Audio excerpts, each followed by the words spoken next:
Welcome to another episode of Whitetail Rendezvous, coming to you 6 days a week as we interview whitetail experts and hear their traditions and personal stories of the hunt. Learn more about the latest gear, discover proven tips, and the latest strategies so you can make your next hunt a success. Now, here's your host, Bruce Hutchins. Whitetail Rendezvous is pleased to announce a partnership with GoHunt.com. Who's GoHunt.com? Well, if you're a DIY hunter in the western states of the United States, you need the information at GoHunt.com/insider. Why? Because it provides 4,200 profiles, every unit, every species, and every season. Furthermore, they give in-depth analysis, interactive maps, unit access, and seasonal trends. Draw odds are very important, and they give you the most accurate information in the business. All this is available when you go to GoHunt.com/insider.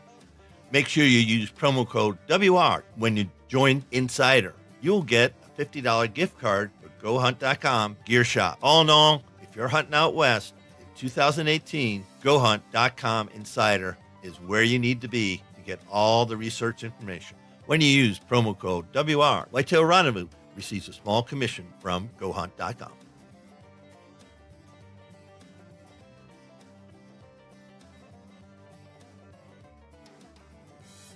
Hey, folks, Bruce Hutchins with another episode of Whitetail Rendezvous. We're heading south, kind of down to Florida, and I bet it's balmy down there today, Wilbur. What do you think?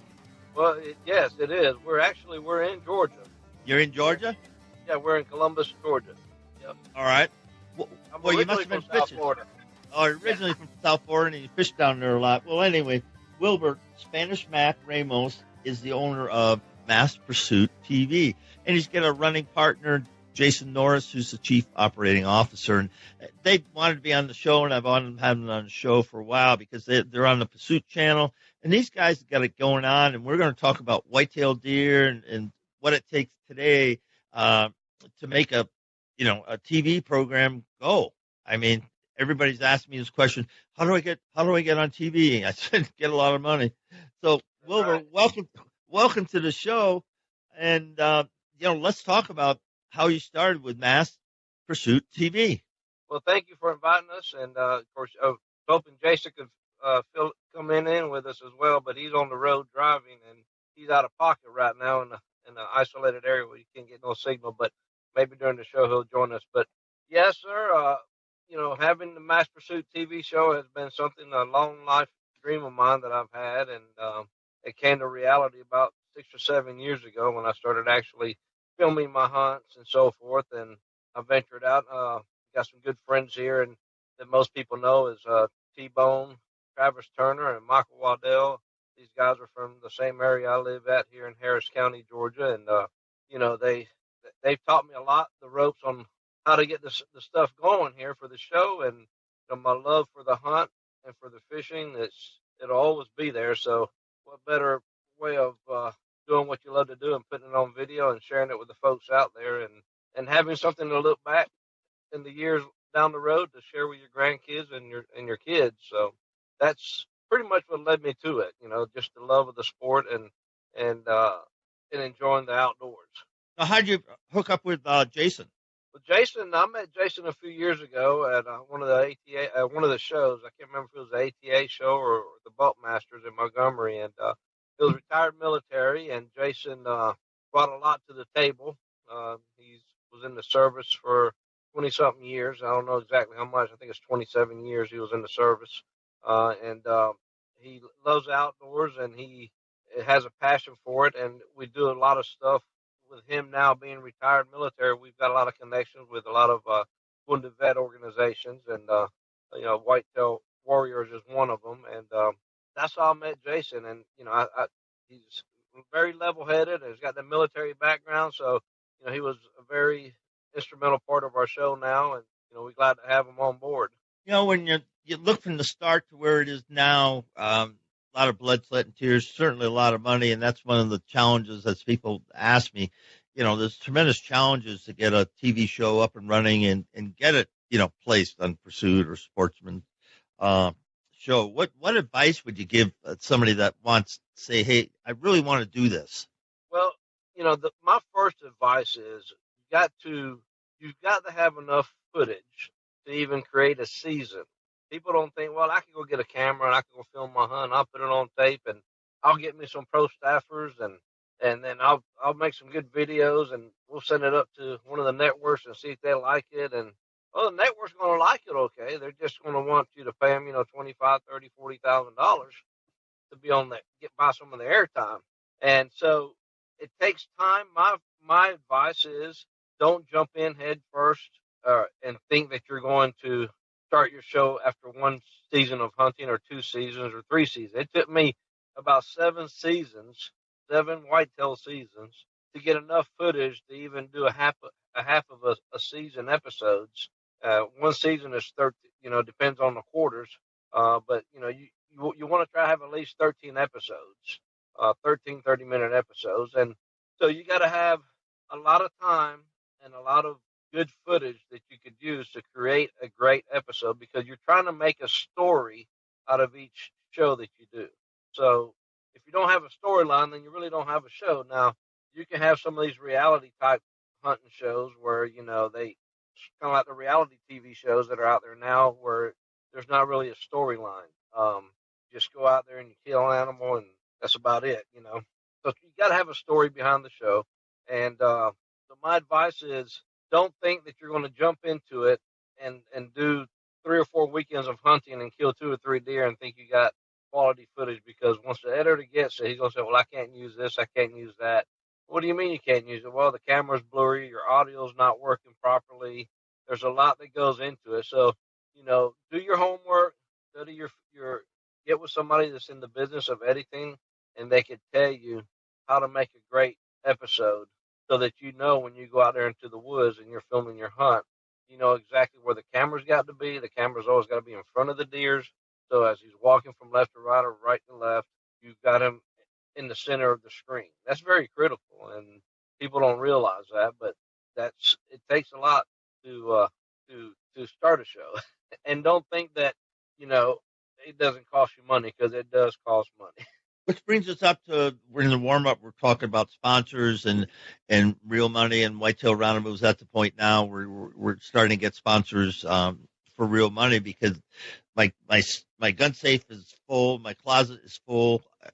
How many pairs of lacrosse boots can I wear? And you just wonder where it stops. And I came to the realization, yeah, there might be times when you can do some trading, but for the most part, it comes down to real hard dollars. And what's happened in the industry about hard dollars? Yes, you're absolutely right. Sometimes I've had to fork out money out of my own pocket just to keep the season going. Because you're allowed 8 commercials on most networks. So you try to fill those 8 commercials with your sponsors. So you've got 8 quality sponsors that you got out there that you hope that they're good for money. And then you figure out what your cost is going to be for your airtime. And then normally what we try to do is we just divide that by the number of sponsors we got. Let's say if it's $24,000 is our airtime to air twice a week, and we got 8 sponsors. Well, we'll try to get 3,000 to 4,000 from them so we can cover our airtime and then put some money in the bank to pay our editor, because the editor has to do your episodes for you, and they don't do it for free. And then you got your closed captioning costs and all that good stuff. So what happens is, if for some reason or some of these sponsors bail out on you at the last minute, then you still got to go on the air, because you already committed to 5 other sponsors that's already paid to get their airtime. Well, try to fulfill those last 3, and sometimes you fall short of your responsibility that you owe the network. So that happens quite a bit in the industry. Now, there is some offsets for some sponsors will try to say, hey, we'll give you some product equivalent to, one of the airtimes. Well, that's all fine and dandy, but you need to have the money up front. That's what pays the bills, is the money. Yeah, you can get some product, and utilize it and do some swaps here and there, but like I said, the money and the monetary money that comes in is what you're looking for to pay for your show, because last thing we want is to be out of pocket, because we still have hunts and we got trips and we got fuel money and hotel money and meals when we go travel to the Midwest or wherever we're going to chase that elk, or that comes out of our pocket. So, yep. that's pretty much what it comes down to, Bruce. Is you got to depend on these sponsors to come up with the money, and another thing is you got these big time shows out there. Your Lee and Tiffany's and your Bone Collectors, and they they pretty much are king of the roost. When it comes to getting their money because they're on primetime network. 3 or 4 times a week, and we're trying to get to that level now where we're airing twice a week now, to make it lucrative for our sponsors and saying, show them, hey, this is the route that we want to go to show you that we're taking baby steps, but all our baby steps are all going forward. Yeah, I hear that. And the thing that some people don't understand, they say, oh, yeah, these guys, they get it made. Well, they don't realize, when you drive a couple thousand miles, which I do in the fall, whitetail hunting, easy. Then I get my in-state or out-of-state licenses. Then you got food, and then you got all the other stuff. It's like it adds up really quick. It sure does, Bruce. And I just was successful in my Iowa hunt this past year, and I just realized I got my points. I was successful in my draw, so I'll be going to Iowa this year. So, and that was $600 for your license, and then of course you got to hopefully we're lining up a hunt with an outfitter there in exchange for an episode, which would be great. Big Buck Down Outfitters out of Iowa there, southeastern Iowa, great guys, big deer. So we're covered there hopefully. So, but you're right. It's money after money after money, and that you have to come out of pocket to make these long successful hunting trips to make a great quality show. I wish it was all plenty of money from the sponsors to pay for all that, but you got to watch what you do because you don't want to overdo it and then use your money for the wrong reason. Yeah, I hear you saying that, and I know that you hunt down there in Georgia. You also go to Oklahoma. What other states do you hunt? Well, I've got a lease. I got a farm here in Georgia, a 600-acre farm that we hunt. It's great deer hunting. We go to Oklahoma every year. We've got a private rancher there that lets us hunt on his place. Well, we pay him, but it's incredible hunting. You're hunting right on the Kansas line, and you're hunting big, mature whitetail in that part of the country that are 250, 300-pound deer with big racks. I'm going to Iowa this year. I've been waiting 3 years to go there. It's a point system that they have there. Trying to set up an elk hunt in New Mexico, hopefully, with one of our pro staffers up there, Chuck, or an antelope hunt. The Chuck's just come on board, so we're trying to expand out to the western part of the country. All our pro staffers now are in the Midwest or here in the Southeast and then the East Coast.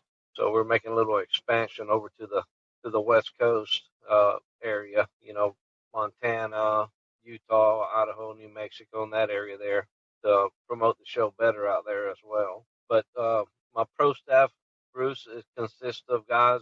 I got a couple in Oklahoma. I've got, Joseph over in Maryland. I got Dylan in Alabama, myself here in Georgia, along with Drew, and Jason's up in Tennessee. We got a really good crew of guys and girls that help make the show what it is. And without them, we probably wouldn't be here.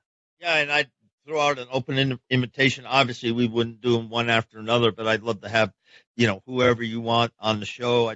You got an open invitation to have them, follow up this show and, share their insights and techniques. Because that's, really the content I want to share is one, what's the industry like? One, and tips and techniques, lessons learned of how to get after mature whitetails. Because, we sure know that we all spend a lot of time trying to do that. Oh, absolutely. You're right. And when you're hunting these whitetails in different parts of the country, like we do, we strategically pick certain areas that we wanted to have pro staffers. Iowa was for one of them as well. Oklahoma and Kansas and Maryland, here in Alabama and Georgia, because these states are notorious for big bucks, and the quality of the hunting there differs from each state. Like here in Georgia, you probably won't get the response of rattling like you would if you're in Iowa or in Illinois or in Kansas.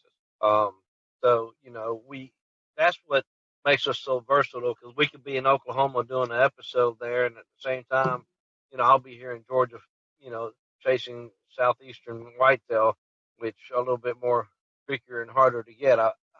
I do know that for a fact, being that I've hunted the country.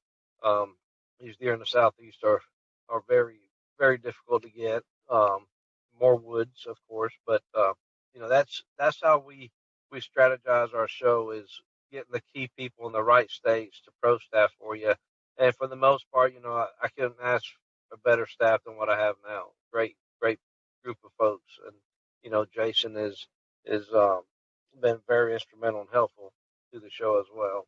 Now, when you look at pro staff, what's the three things that a pro staffer must have to be considered for Mass Pursuit TV?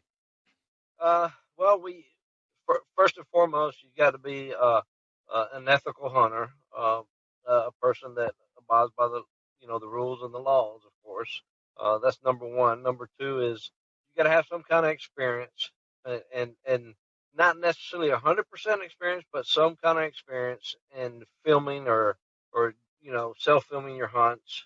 You got to have a lot of background in social media because we require that from all our staffers.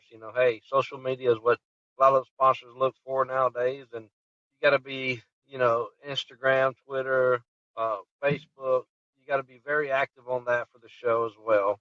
You can't be gun shy to talk to sponsors about, approaching different areas of your, like my Oklahoma crew. They've got, several big companies there that they could approach and, to try to sell them a spot for the show. So, we ask them to do a little bit of sales, not a lot of it, even if it's a billboard, for $500, the local hardware store there in town may be something interested that, hey, Joseph Hardware and Ace Hardware in Alva, Oklahoma, they might want to buy a billboard. Well, you can always approach them. They sell sporting goods there, bows and guns and stuff like that. So, we require some sales, but most importantly, we require that they're an ethical hunter and they respect the animal and they abide by the laws and rules of the game commission there in their state, and that they're honest and have integrity in the show, and that they always are respectful on social media and not go crazy with it. Like I've had people before in the past that we had to get rid of because they observe things on Facebook that a lot of the sponsors watch. And I've had sponsors actually call me in the past, hey, one of your staffers posted this, we knew they didn't like it, so we put an end to that. But social media is really big, so they got to be active in social media, like I said. Thank you for that. And listeners, you're getting some really good insights of, what it takes to run an outdoor media company as Mass Pursuit TV does. So, Wilbur, now let's talk about whitetail hunting. Let's talk about your tradition, how it started, and, where you are today with it. Well, Bruce, I grew up in South Florida, around Lake Okeechobee years, back in my high school, elementary and middle school and high school career was down there in Lake Okeechobee. And my dad grew up as one of the shop foremen at one of the sugar mills out there. And I was fishing one day in one of these canals, bass fishing, and I noticed two huge bucks standing on the other side of the canal looking at me. And I'm sitting there with an ugly stick and a Tom Man jelly worm thrown across the canal. They got these two big old 9 and 10 point. I recall they were 9 and 10 point sitting there looking at me. I said, I wonder how can you kill one of those? So I started inquiring about it, and you got to get a license, you got to get a rifle, and you got to find some property to hunt on. And so that's what intrigued me the most, because they were such a majestic animal. I was sitting there watching them on the other side of that canal as I was fishing, and then I became intrigued with it, and that's how my love for the whitetail started, and then went off to college and played some college football, and the place where I was at in West Alabama, a university called Livingston University, was real notorious for a lot of whitetail there in that area, and started doing a little bit of hunting there. That's where I killed my first deer, actually, and my love grew for it from there on in. It was just something that was it was in my blood at the time. So, and they kept growing and growing. And ever since then, I've been hunting since, I guess, the early 80s, 81, 82. And it's stuck with me, and it's grown, um, and I love it. It's in my blood. And of course, bow hunting is what I strive to do the most of is try to get them down with a bow. Well, let's talk about that because there's a lot of ways, to hunt whitetails. And for the most part, I would say 80, 90% of the people on the show were all bow hunters. I hunt now with a crossbow because of injuries and age, but no matter, I'm still out there with a bolt. I can no longer call an arrow because it's so short, 16 inches or so. But having said that, what makes archery such a challenge for we're talking millions and millions of people. Absolutely. There was a saying I heard one gentleman years ago was say, look, when you kill a deer with a bow, it's just so much gratification because you really got to get that deer in close. And, back then, 30-yard shot was a long shot. 40-yard shot was a long shot back in the days in the early 80s, and mid 80s. And this gentleman said, look, if you're hunting with a rifle, when you see the deer, your deer hunt is pretty much over. But when you see a deer with a bow, the hunt is just beginning. Because somehow or another, that deer has to get close enough, and you got to coerce that deer to get close enough to you where you can get a good shot with your bow. With a rifle, he could be 200 yards away, and all you got to do is just pick up your rifle, put your crosshairs on him, and squeeze the trigger, and the hunt's over with. So I guess that's what's so intriguing, and what I love more about bow hunting is that you got to get them up close and personal. And when you do that, and you can hear that deer grunting up close, or seeing his hair on his back bristle up when another buck is coming up close like that, it's something that you can't put words to it, because you can put a video camera on it. That's what I love, because you can relive it again, but you can't. It's just something that happens instantly as soon as you see that buck at 15, 20 yards and you're drawing back on them, instead of a deer that's out there at 70 yards with a rifle, and you can't. Your hunt's over with them. So that's what I like about the challenge of hunting with a bow. You've got to get the deer in close to you. Granted, there are some bows now you can shoot up to 60 or 70 yards with. I wouldn't shoot a whitetail at 70 yards. I shoot an elk at 60 or 70 yards, but because it's a bigger target. But whitetail, I feel comfortable with 50 yards or less with a whitetail, and you got to make sure he's relaxed and calm before you shoot a long shot like that, because you could always jump your string, and next thing you know, he'll duck your arrow, and your arrow goes flying right over his back, regardless how fast your bow is. I've seen them do it. It's happened to me several times. But so bow hunting to me is my number one choice of weapon. There's more of a thrill and a challenge to that than it is with a gun. Now, but, when you everybody has their own opinion on that. Well, sure. When you go to different states like Oklahoma and you get some private land there, how long has it taken you to find a pattern of deer, if you will, and figure out the right stand sets for the right wind, and when you can grunt, and when you should rattle? I mean, you start hunting new ground, and it's a whole new book. How do you do that? Well, yeah, you've got the Oklahoma track. When I first started there hunting there 13 years ago, there's not much cover in Oklahoma. It's pretty much little ravines and draws and little fence rows that you hunt, and there's a lot of wheat that grows out there, and there's a lot of CRP fields out there. And what you want to do is try to find your trails off of these fence rows or off these heads of little small block of woods that are 10, 15 acres, and you try to play the wind right. I always use my northwest wind as the predominant wind, and I set up according to that. Of course, I always take multiple lock-ons with me in case I do have to change. But yeah, you find your trails that are going through the food source and to the bedding areas.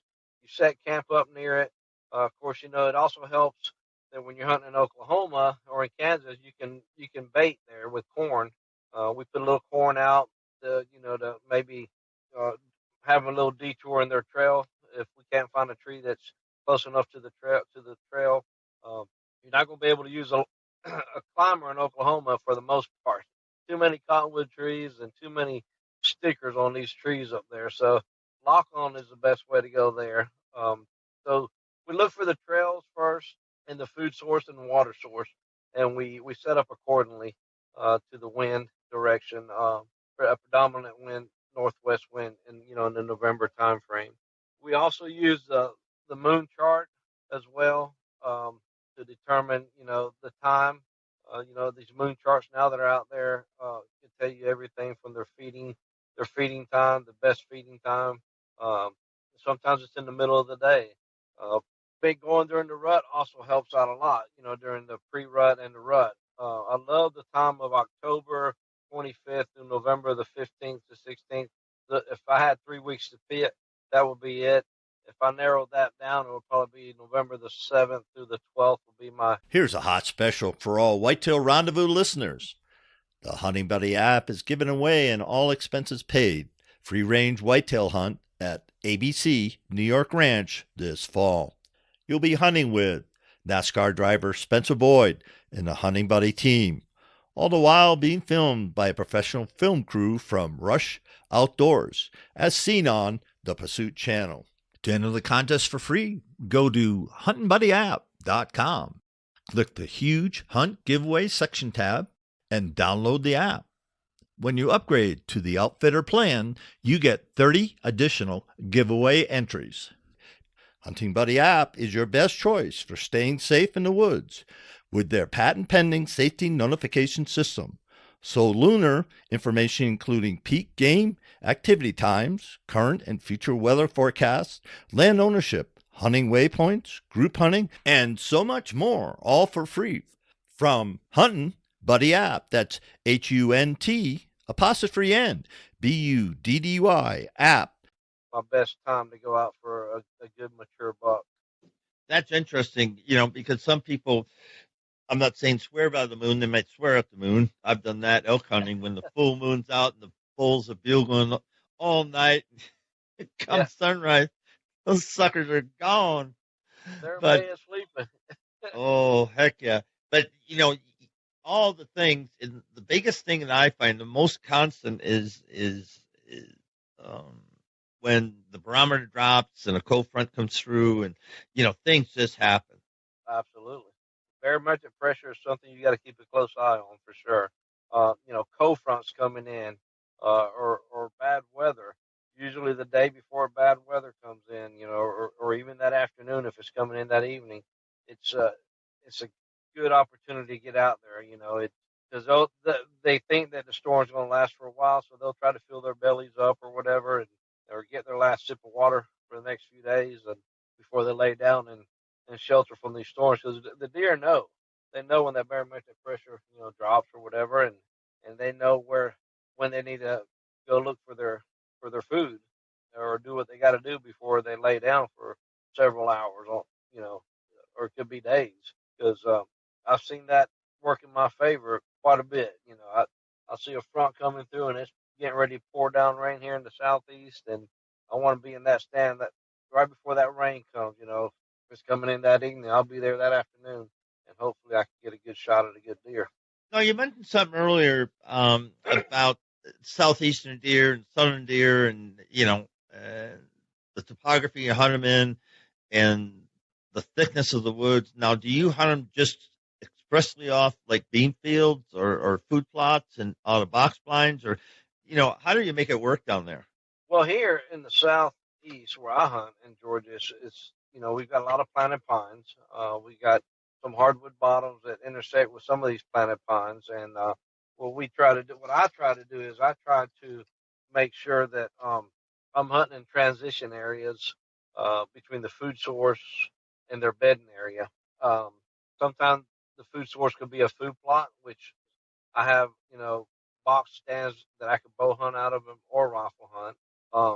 And sometimes in those same food plots where I have that box stand, I may have a lock on or a ladder stand strategically placed on a certain part of that food plot in case I want to get up close and personal with them if the wind's blowing in the proper direction. And sometimes our hardwoods here, in my particular farm, we got a lot of white oak acorns. So when the white oaks are dropping, you might as well forget about your food plots. They're going to go to those white oak acorns. and you just got to find that one magical tree that you look for. You may have 100 trees dropping, but there's always one or two that they pick out that they like to go to, and those are the ones that you got to focus on. You go, you walk through your bottom, and you look for your white oak trees, and you can pretty much see them, and then you just walk around the base of them and see which one has the most uh, deer droppings in them and the most disturbed ground. Where you can see where they scrape the leaves with their paws trying to find those acorns. If you find your good white oak tree that has a lot of deer droppings around it, you better put a lock on close to it or a ladder.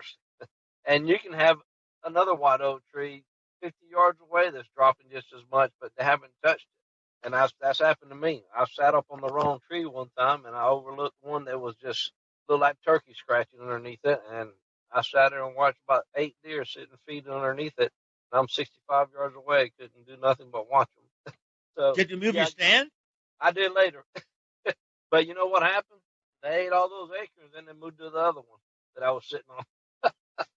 That happens, but there's always that one magical tree. If you find it, it can be very rewarding. So yeah, the transition between the bedding area and the food source here in the Southeast, and the same thing applies out in the Midwest.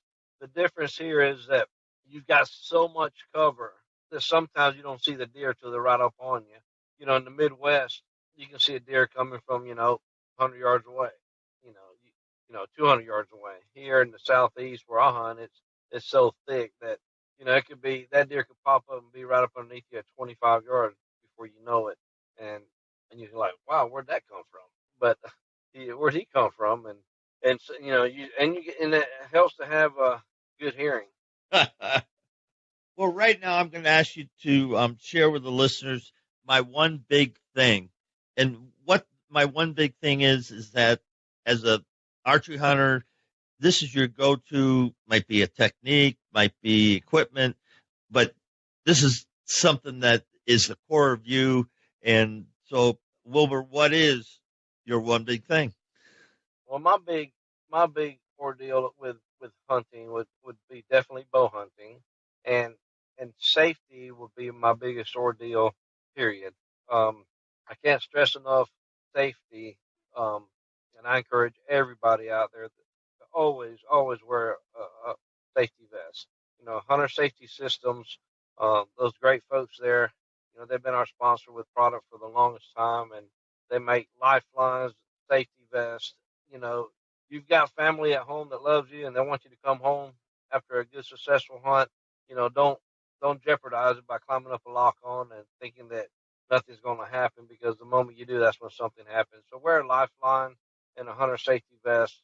They're inexpensive, and that will be my number one ordeal as far as in the hunting aspect. And my number two thing would probably be make sure that you share the love of the sport with the younger generation, the youth of this country. We try to do a youth hunt episode every year, get children exposed to it, kids of all ages.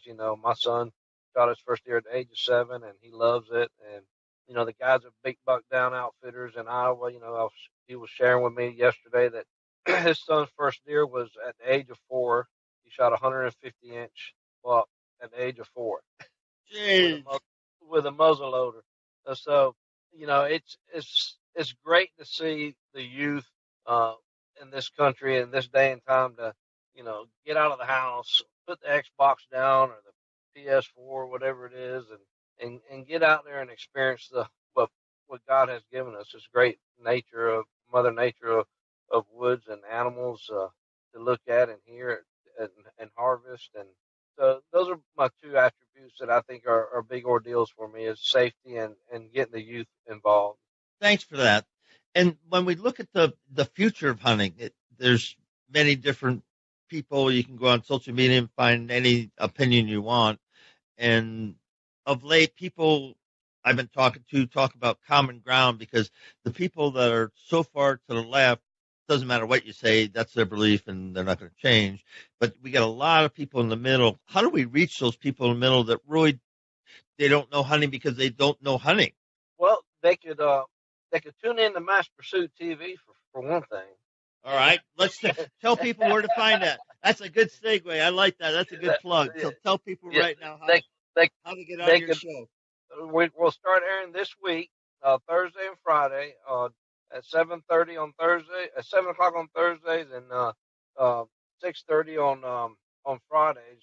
But go to Mass Pursuit TV website, and you can see all our schedule there. You can go to the Pursuit TV Network website also, and you can 2 weeks after our first air shows, you can go to Roku or Apple, Chromecast, any of those video on demand affiliations, and you could see what networks you can watch our show. You know, go to our website, masspursuittv.com. Go to our Facebook page as well, and we're going to be doing some drawings coming up here in the next day or two that we're going to be advertising on Facebook. So be sure to go out there and watch that. But yeah, that's those people that are in the middle that are, and I've met some of those folks, and if you can just get them to come out there just once, whether it's fishing or whether it's hunting, and you can show them a good time, I promise you that those people will definitely stick with it. I mean, I've had guys that, NFL players and collegiate players that never been hunting before that have gone out with us, and wow, this is great, and next thing you know, they're all in, and they love the hunt, and once you give them a good taste of it, and they enjoy it, they'll be back for more. Like taking a kid fishing, you don't want to put them out there and have them throw a plastic worm all day and not get a bite and not know the difference between a bite. You want to put a little cork and a cricket on there and let them start catching fish left and right. They'll enjoy it, I promise you. And then they'll want to go back for more. Dad, can you take me fishing again? or whoever it may be. Yeah, I hear that. My grandson, we haven't been doing lately, good lately, trout fishing in the mountain ponds. And he goes, Gramps, I don't know about this fishing thing, and it's tough because because they're young and they want some sort of activity, not just watching a bobber, not go up and down. Yeah. Oh, yeah. You got to have that bobber as soon as it hit the water. Watch it take off. Have real. Enjoy it. You'll see a smile from ear to ear. But yeah, you're right. I mean, you can't, like you said, the people on the left, they have their way of thinking, and that's something that they'll probably, not to say that they won't. I'm sure there's a few of them that probably realize that the right's not so bad after all, and they may decide to go do fishing or hunting one day. But those that are in the middle, all I can say is, just give it a chance one time.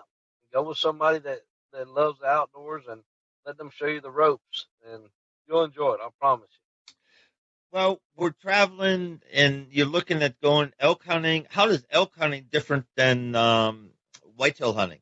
Well, let me tell you, I've yet to go on an elk hunt. So okay, that's one of the things on my bucket list. But I do know that September is a magical moment. You being in Colorado, you know, late September, early October, when them elks are bugling, it's incredible. Now I've got my pro staffers up in Oklahoma. They go elk hunting every year in Colorado. So I've heard and seen some of their videos and stories, and it's phenomenal. Of course, I've heard Michael Waddell and T-Bone, those big elks down there in the West. So it's just something that it's kind of like turkey hunting, but the animal is about 2,000 pounds more than a turkey. Not that much, but they are big.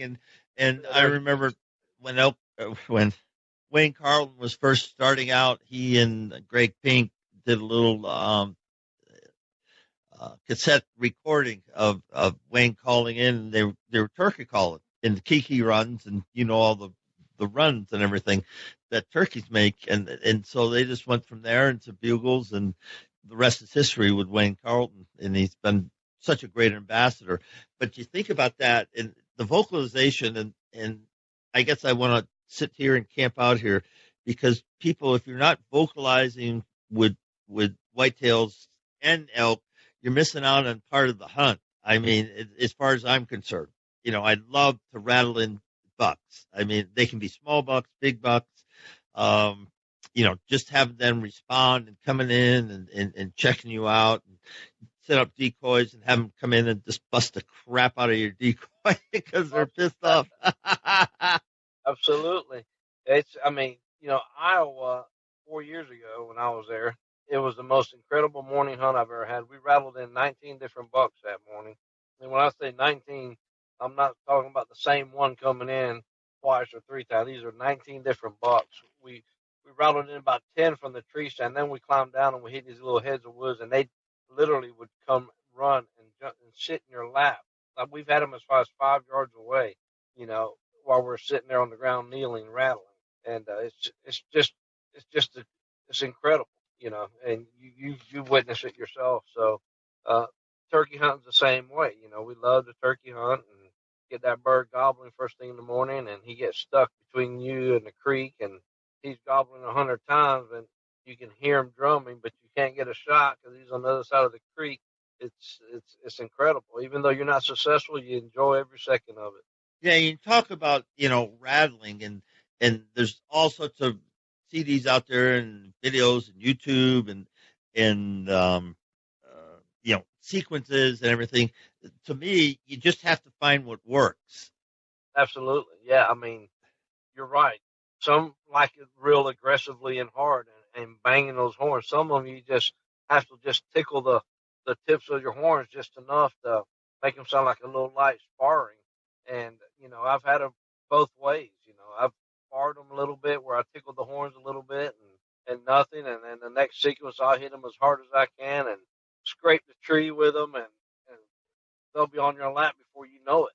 You got to just find that right mix for them, that however they feel like they're wanting it, What type of year, you said the 25th through the 15th, prime times, and I wouldn't discredit anything about that. But rattling seems you just kind of hit the right time in my experience. I've been in the woods and rattled, and I've had nothing happen. Absolutely. I've done it. Go ahead. You're right. You've got to find that right. To me, the best time is during the pre-rut. I'm using the Midwest for an example. From October 25th to the second week of November, right before the full rut gets going, because when the rut gets going, when you're rattling in late October, the 25th, 26th, Halloween night. Hey, by the way, folks, Halloween night is the best night to kill your biggest buck. Is in Iowa or in any state for that matter. Any state. I'll throw in my 2 any cents. State. Get in the stand. Get in your stand Halloween night. Let Mama take the kids to trick or treating, and you come back with a big buck. Or you can take the kids and let Mama go hunt. Either or. But yeah, that to me is the best time to pre-rut. So because the bucks are defining their territories, they're making their scrapes, they're rubbing the trees, and the last thing they want is 2 bucks in their bedroom fighting, trying to get domain of that area.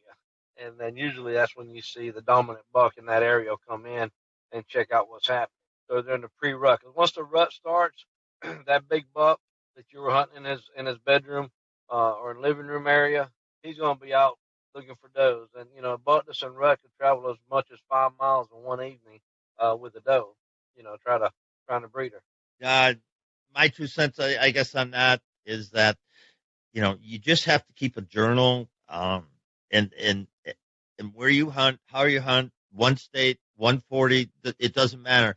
Just keep a journal and start, if you're not already categorizing all these things, because, then you know what techniques, when you should use them and how you should use them. Grunting it, attending grunt doesn't work, in September. It might get some interest, but it's a little bit early. Not saying that it couldn't work, but at the right time, it's going to prick up somebody's ears, saying, hey, there's something going on over there. I'm going to go check it out. Yeah, no, you're right. There's so many variables and so many different tones when it comes to grunting that, I like the short, fast grunt. Like you said, tending grunt, that lets other bucks know, hey, this buck is grunting at a doe and he's following her. I'm going to go check this out, and the same thing with the rattle that we mentioned a little while ago. You have to have the right sequence, the right tone to get a good response. And you mentioned, journals. I use my cameras as a good journal, and I log all my photos of, this deer was in this plot at this time, and he's coming in, 30 minutes before dark, and then as the moon changes, he keeps coming in later and later. So, you can watch all that, keep up with your moon phase, and the time that you got pictures of them, and the time they're coming to the food source, and you can pattern that deer probably within a month and a half, and you can put a good kill on that deer if you jot everything down that you capture on your camera or you visualize yourself. But you're absolutely right. A journal or a logbook or anything like that you can keep notes with is very, very instrumental in being successful in the whitetail world. I'm glad you mentioned that. Hey, one more time, Spanish Mac, tell the folks how to get in touch with you guys and where to see your show. Yeah, we're going to be airing on the Pursuit channel starting this Thursday and Friday. It's channel 393 on Dish Network or channel 604 on Direct TV. You can also go to the pursuitup.com, and you can also watch the show there anytime you want to, a week after it airs. You can go in there and watch it. We air. You can go to our website, masspursuittv.com. You can see the listings there. Also, you can see all the video on demand of affiliations that we're going to be on as well. And we've got Facebook, of course. We put a lot of news on Facebook. We do a lot of giveaways on Facebook. Be sure to visit us there as well. And Mass Pursuit TV on Facebook. Obviously, with you, Bruce, and airing this blog, we're going to try and put a clip of this on our social media as well, and probably do something on one of the shows, and we'll keep you posted, Bruce, on that as well. Well, I appreciate that. And I've got to close the show now, and I got another show coming up. Tuesday's my recording day, so it's wall to wall. You understand that. Absolutely. But on behalf of over 250,000 listeners across North America, just thank you, Wilbur Ramos, Spanish Mac, for being a guest, and tell Jason we'll catch him next time. And I'd like to get him on sooner than later. So when you connect with him, say, hey, Bruce wants you on, just communicate with him, and we'll get him on too to help you guys. And then tomorrow, next day, I'll work some sort of magic with the clip, and I'll find the clip and I'll send it over to you. What's your Dropbox account? It's Mass Pursuit TV. Okay. Well, we'll do it after the show. We're still recording. We'll do it after the show. I'll get it with you. But it was a pleasure being on there with you, and Bruce, I enjoyed it. And for all you listeners out there, make sure to go to Facebook, hit like, and then we're going to randomly pick, starting today through the end of next week, we'll pick out a winner out of everybody that's gone on there and hit like, and starting effective right now. And then we're going to be doing a drawing for a special giveaway from one of our special sponsors, and we'll let you know here in the next day or two on Facebook. Thanks, folks. Till next time, Bruce Hutchin, your host at Whitetail Rendezvous. Hey, folks, we got a new sponsor. It's called Buckwild Coffee. What's so special about Buckwild Coffee? Well, a gazillion people go to Starbucks every day and drink coffee. Well, why shouldn't Buckwild Coffee offer you light, medium, or dark roast with free shipping? All you have to do is go to whitetailrendezvous.com, go to shop, and order your coffee, and I'll ship it out for free. Next up is Zachary Haas, and he's a senior aquatic biologist for Wisconsin Lake and Pond Resources. What's important about water? Well, deer need three things, right? Cover, food, and water. If they don't have water, they're going to go find it. And if it's not on your land, they're going to go someplace to get it. And so you want to make it easy for them to find water on your land. Plus, you can build a water with food around it. Clover, just throw some clover around your 10 by 10 or 20 by 20 wildlife pond. And guess what? You get a kill plot. Why? Because deer will come to water. water holes, work. People have proven that time and time again. And see what you need by listening to the show and checking out Zach. And he's going to give you some great reasons why you should have a wildlife pond on your property. Thanks for joining us. It's going to be a fun show, Be sure to tune in tomorrow for another episode of Whitetail Rendezvous, where you can listen and learn from the experts so you can be more successful on your next hunt. Until next time, listen, learn, and succeed.